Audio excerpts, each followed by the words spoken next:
Good afternoon. This is the Democratic Alliance Labour Survey for the week that's gone by. I'm going to do something slightly different in this survey, is that I'm looking at union demands and how ridiculous they have become. So thank you for tuning in, and once again I ask you to share this on Facebook with your friends, and I ask you to disseminate it as far and as wide as possible. This is from the Democratic Alliance, and it's Sunday the 18th of April 2021.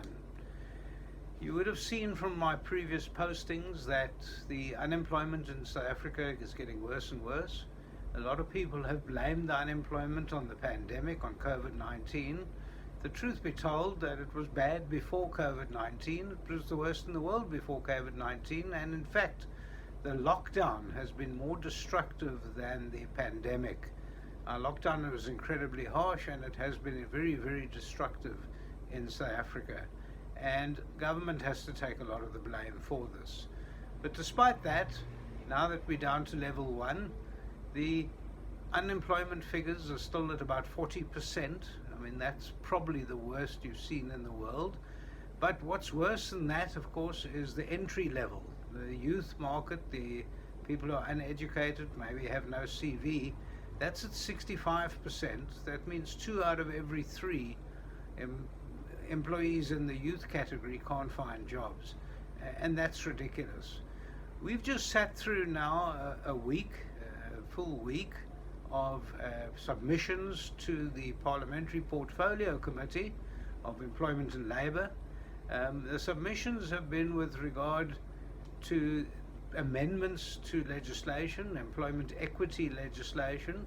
And there's some really ridiculous amendments proposed, and I have no doubt that the ANC and obviously the department and the ministry are pushing as strongly as possible for those amendments to go through, and as quickly as possible. We're hearing from business, we're hearing from organizations other than the trade unions who are saying that the amendments are horrific. Let me just give you one example, and you'll understand what I mean when I give you this example. There's an example there where the minister has asked Parliament to approve an amendment to the legislation stating that he can set targets, quotas, you call it what you want to call it. He's going to set numerical targets for each industry as to how they're going to get the employment equity. In other words, how many black people, how many disabled, how many women you have to employ in a particular industry.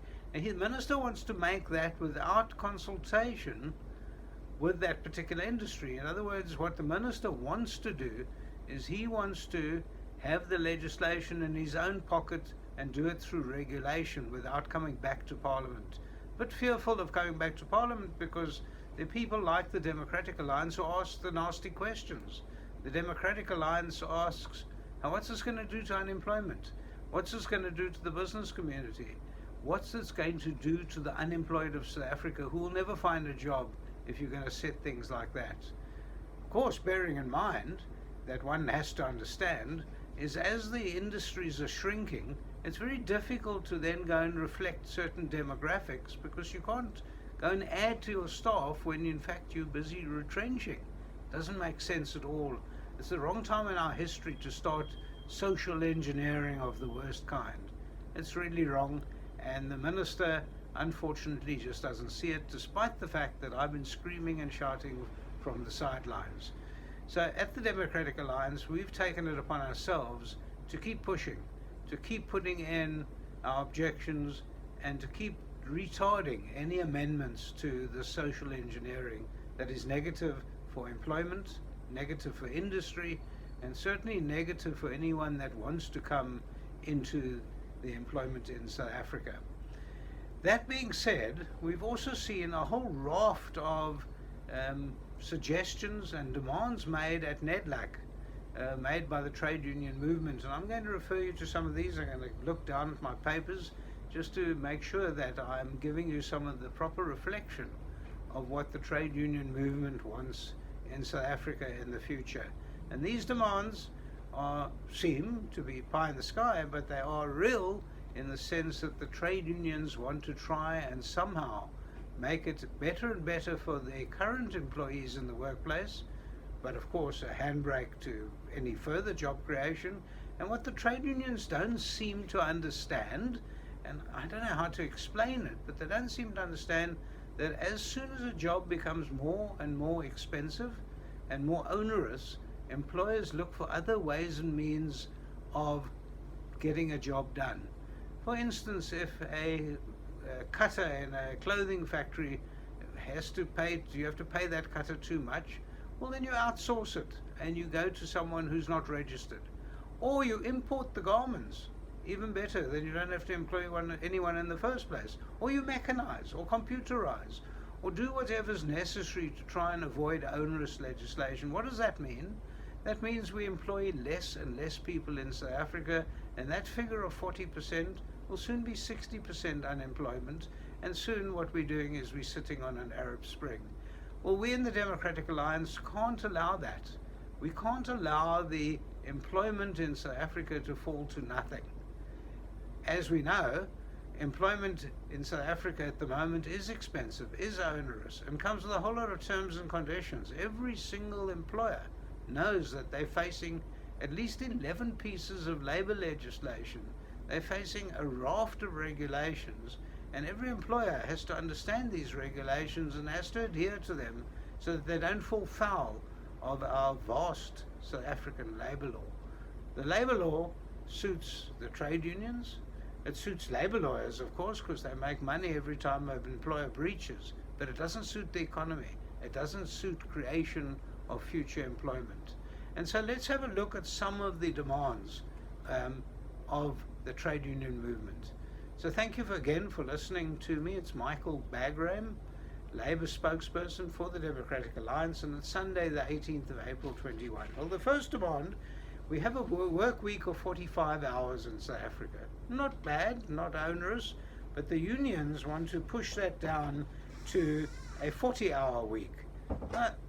That's fine. To go to a 40-hour week, there'll be less production, there'll be less pay, but they don't want that. They want a 40-hour week at the same pay. So it sounds ridiculous, and it looks like they're pushing it very heavily. There's been a comparative analysis made with various countries. Some countries are at 55 hours per week, very few at 40, and very, very few are below 40. And we are going to go downhill if we keep pushing the hours down and down and down. It doesn't make any sense at all. So the business response is, well, we can have a 40-hour week, but then we're going to pay you less. And that's just going to create havoc at the workplace. There's a whole lot of discussion on that, and I don't have the time to go through it with you.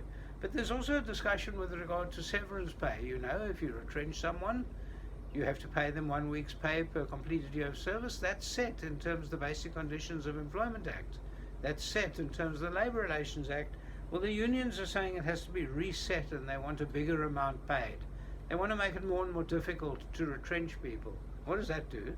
It tells the business community, don't employ it.